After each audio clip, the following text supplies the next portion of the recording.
In 1937, Japan shocked the world by invading China, achieving major successes in the nation.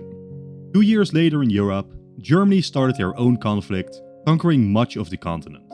As a result of the collapse of France was that Japan managed to occupy French Indochina, but this was a step too far for the Americans. The war in China was concerning enough, but this now put Japan in a position to strike across Southeast Asia. Thus, America decided to announce an extensive embargo on Japan, most notably removing their ability to import oil, but also things like metals would soon become an issue for Japan. These American sanctions had a simple goal: force the Japanese war industry to a standstill, meaning they would have to negotiate an end to the war in China or even risk getting completely defeated. Thus, Japan decided to shock the world a second time, launching a surprise attack on the American Pacific Fleet, following it up with invasions across Southeast Asia, practically overrunning the entire region. Now, there are a lot of alternate histories to ask regarding World War II Japan, but one I've never seen asked is, what if Japan launched these grand invasions and they just failed, getting pushed back by the colonial defenders? There are plenty of times in history where major operations, even by the greatest of superpowers, just failed to achieve their goals. Despite the war in Europe, there are still hundreds of thousands defending these colonies, and naval invasions are notoriously difficult. A good comparison could be Italy during this very war. When they entered, they outnumbered Britain 4-1 in Egypt and 2-1 in East Africa. Despite this, and without significant British reinforcements, the Italians would get humiliated on both fronts, causing the capture of 200,000 in East Africa while getting pushed back in Libya. Both embarrassing losses, which really Italy shouldn't have let happen. So let's simply assume, for the sake of the scenario, that Japan is equally incompetent here. The army, the navy, and the air force communicate poorly, and the invasions quickly deteriorate. What might happen to Japan, and with it, the rest of the world? But first, what even caused Japanese success? I think there are a couple of key factors. First, the war in Europe weakened colonial powers, most notably with Germany occupying France and the Netherlands, but also Britain being preoccupied with home defense and the defense of Egypt. Sure, there are still hundreds of thousands of soldiers here, but they weren't always the best of the best, and especially further reinforcements would be difficult, while Britain's navy had to be focused on defending the home island. Second, Japan's surprise attack greatly helped, knocking out America's short-term ability to respond, and with the entire invasion taking place over the course of 3 months, a decent and unified response from the Allies was near impossible. So the biggest change we'll make is to have British or American spies get an early warning. Is this realistic? Probably not. But planning started roughly 8 months before Japan actually executed the plan. Meaning, this gives us the best chance for a concentrated Allied response.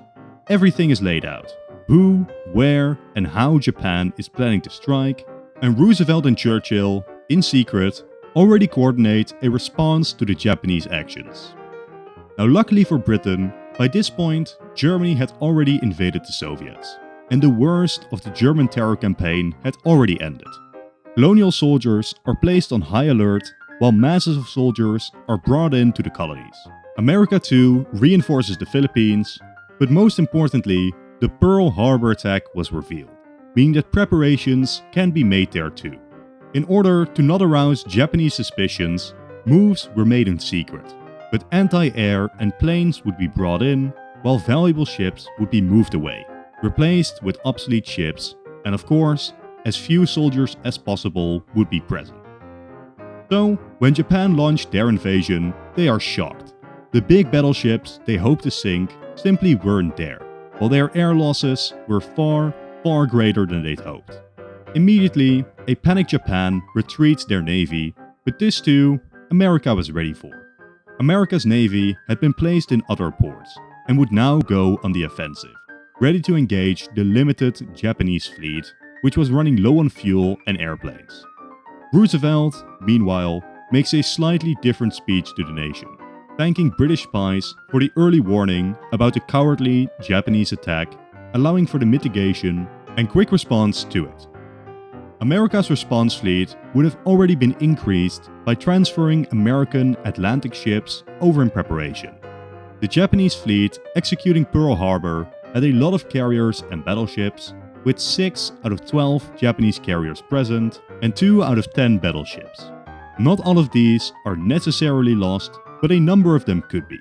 Meanwhile, America would be saved most Pearl Harbor losses, most notably 4 battleship and the damaging of 4 more, as well as a number of other ships not being sunk. Now, Pearl Harbor wasn't meant to be a death blow to America, but it was supposed to at least temporarily make Japan the dominant naval power in the Pacific. Instead, Japan had lost significant naval power, while America could immediately move to start securing the Pacific.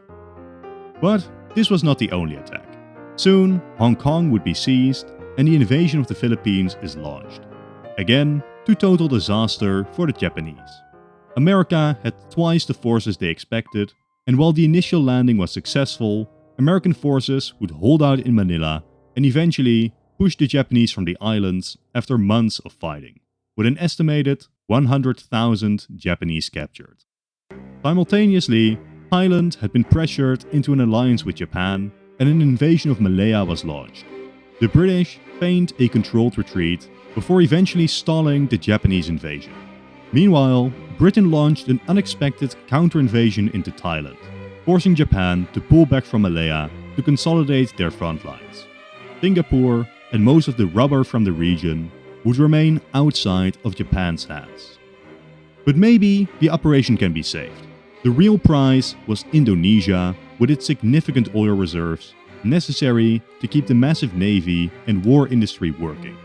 Thus, invasions of the islands would also be launched to limited success, with several smaller islands falling, but the bigger invasion of Borneo getting swiftly bogged down, while invasions of Sumatra and Java would soon come to feel the pain of the prior Japanese failures, with supplies and reinforcements becoming impossible. Several islands would be occupied for years, but most of the Japanese invasions have been pushed back by 1943, with another 150,000 lost in the invasions. 3 months after their cowardly attack, Japan had failed in all of their major objectives. Obviously, this has major effects on the timeline. Historically, a deliberate choice was made to focus on Germany first while keeping the war with Japan on a lower intensity, slowly pushing them back. This choice doesn't need to be made here. With Japan's embarrassing failures, the Allies are more than capable of immediately starting to contest Japan, while more importantly, Japan will very swiftly start suffering from heavy resource shortages. I'm sorry for the quick intermission, but by far most of you aren't subscribed. Keep up to date with all the latest releases, consider doing so. Thank you. Now, Japan is notoriously barren of key resources, and the capture of Southeast Asia was supposed to fix this issue, and to a certain extent, it did. Here are a couple examples of important resources Japan got from Southeast Asia. First, tin, of which about 30% of world production was in Malacca, with another 15% in Indonesia. There was oil, perhaps the most important resource, of which Indonesia produced a significant amount. There was also a need for iron, which was filled by a number of captured territories. In this alternate timeline, all of these and more resources are denied to the Japanese. Depending on the resource, Japan might have reserves for a while, but within a year, the shortages do begin to affect Japanese performance. Now, the shortages that Japan experienced in our timeline greatly hindered them. War materials were made with worse and worse materials, ships were kept in ports because moving them cost too much fuel, pilots and ships couldn't properly train to save on fuel or bullets, inflation on civilian goods ravaged the nation, while factories shut down or at least slowed down. These effects now begin applying to Japan about 2 years earlier than in our timeline, while war enthusiasm within even the highly nationalistic high command would plummet. After the first year of warfare, Japan would be squarely on the defense, slowly being pushed back on land, But more importantly, America and Britain set up safe naval corridors and used submarines to pester the already weak Japanese supply lines even further. Now, it is very difficult to estimate the exact timeline here, as it depends on what the US does. It can, however, be expected that by late 1943, America could already be creeping up to the Japanese home island, while shortages are relegating the Imperial Japanese Navy to expensive pieces of port defense. By 1944, America could have near complete domination over the Pacific, as entire Japanese cities could be bombed into oblivion, further destroying Japanese ports, remaining oil refineries, and factories, practically removing Japan's ability to wage war.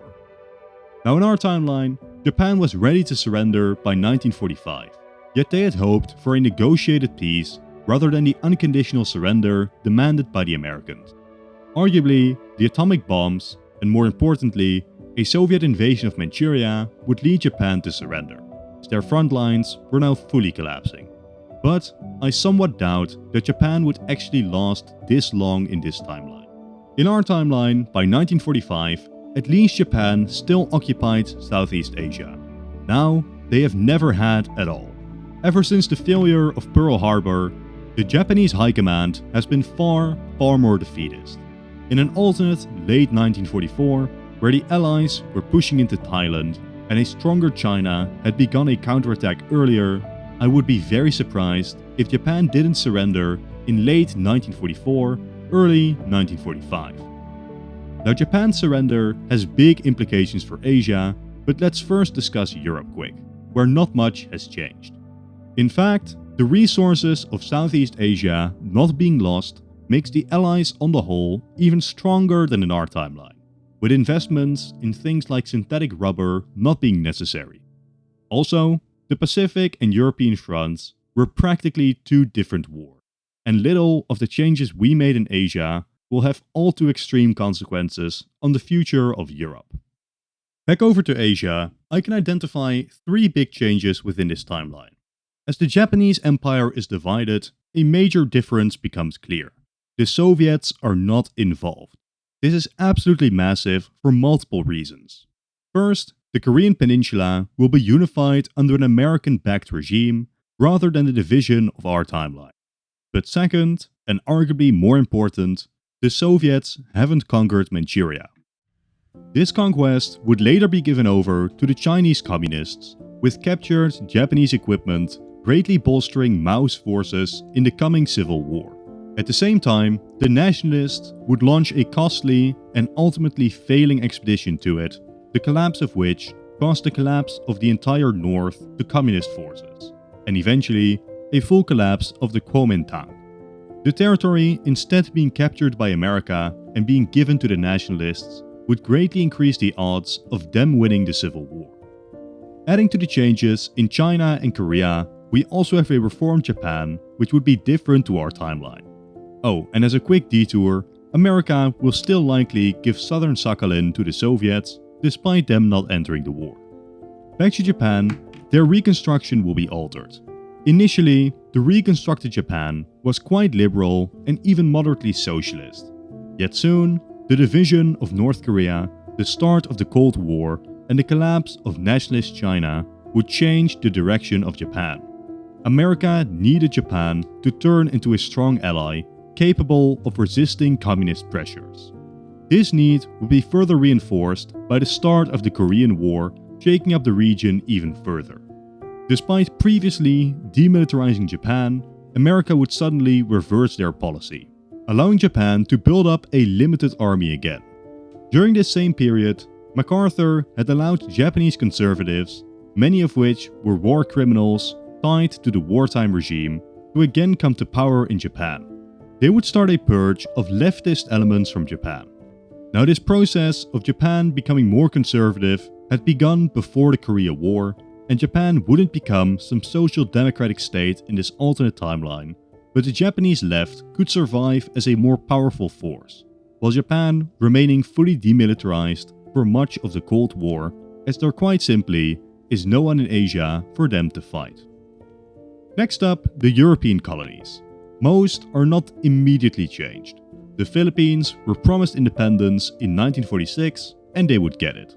French Indochina explodes into independence war, likely with a similar outcome to our timeline. Or at best, an unstable but unified capitalist Vietnam facing guerrillas across the nation. India too is too big for Britain to keep and they depart the region. There is, however, one colony that I do think changed significantly: Indonesia. The Japanese occupation greatly impacted the nation. Dutch administrators and armies were removed and sent to camps, while many Indonesians were empowered under the Japanese. When the war was over, the Dutch attempted to return, but despite military successes, the Indonesian national movement was too strong, and pressure from the great powers forced the Dutch to retreat. Now in this alternate timeline, the Dutch have remained entrenched in Indonesia. Does that mean that they actually stay here? Absolutely not. I would be very surprised if they are still there by 1960. Yet, their departure is far slower. What exactly this translates into is difficult to say, but some options are an independent Moluccan state, independent West Papua, maybe even some full unification of the island, and perhaps further partitions to prevent Indonesia from becoming too powerful post-independence. Alternatively, a British-style deal might be imposed on Indonesia, with the Dutch Queen still being the head of state, while Indonesia reforms as some form of independent federation. There is even the chance of major independence and pro-communist insurgencies ravaging the nation, causing something of an Indochina-style war there. Of course, only time can tell, but Indonesia is greatly changed from our timeline. But onto another major consequence: nukes have never been tested during war. Of course, America still developed them, but by the time it was ready, both Germany and Japan have already surrendered on their own. In terms of Cold War politics, I doubt this would change too much. Soviet spies were very aware of the project's potential and would later steal it, causing both great powers to develop nukes, and mutually assured destruction would still set in. The differences lays more in the culture of this world, especially in Japan. There is no controversy about America's way of winning World War II in Asia. Godzilla might never exist as an allegory for nuclear weapons. A part of the stigma on nuclear energy would be removed. Parts of the anti-nuclear movement would be weakened. Of course, knowledge of the potential of nuclear weapons would still spread to the population. But can that ever truly replace the image and knowledge that two cities were wiped out by singular bombs? Now sadly, going into the Cold War in any detail is difficult, as the changes we made are massive. Let's focus on the changes to China. Despite their victory over the communists, China would be far from a secure American ally. Above all else, China was now going to look out for themselves, seeking a third way between the two major powers. For one, Chiang would greatly pressure Portuguese Macau and British Hong Kong. Beyond that, I've been showing China as bigger than they would be at this point. And it could be even smaller depending on how the Soviets respond to the communists losing the Civil War. Beyond that, even after victory, China is far from unified. While the nationalists' wartime conduct had left them in a horrible position, with most of the population despising them. It is difficult to know what a nationalist victory would even look like, because I highly doubt that the communists as a movement are wiped out. Even if they are conventionally defeated, Mao Zedong and his communists might become to the nationalists what Sun Yat-sen and his republicans were once to the Qing. A constant rallying point for anti-government anger. Could China steer itself successfully? Possibly, but Chiang Kai-shek gives me very little confidence. He has to face internal issues, complicated relations with the Soviets, as Stalin was actually quite friendly towards Chiang, but he also couldn't fully ignore the communists in the nation either, while Chiang also had to tank his position to the West, mainly America, yet would also seek to push out the Western treaty ports and redefine the relation to be more equal, while at the same time refusing to cooperate against the Soviets.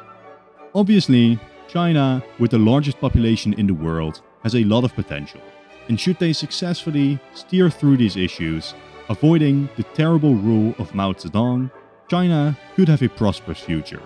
But if things go wrong, China could get far, far worse. Then finally, the overall Cold War. It would be a lot more peaceful. Yes, there is the potential that China could become a theater for competition, but a lot of other theaters have been removed. Most notably, the Korean War, the first Cold War conflict to go hot, with US generals even calling for the nuking of China. This is simply removed. The effects of this on Korea, on Japan, and on the United States are already immense. But we are not done. Vietnam War, America could just invade the North and end it, not having to worry about Chinese retaliation. Without a communist Vietnam, the rest of Indochina is also not an issue. This is what I mean when I say that there are too many changes to go into detail on this timeline. The entire Cold War as we know it is completely gone. Presidents, American culture, American standing in the world, and the role of the military are all completely changed by these events, while a whole host of other issues I cannot predict could take over similar roles in this alternate timeline. For this reason, I will end this scenario here and allow you in the comments to speculate on a potential future of this world. For now though, this is the end of the video. Thank you all for watching, and consider leaving a like and a comment as well as subscribing. If you enjoyed this video, click the video on top to watch another in this series. If you've already seen it, then I'm sure that the bottom video is great too. Once again, thank you all for watching, and goodbye.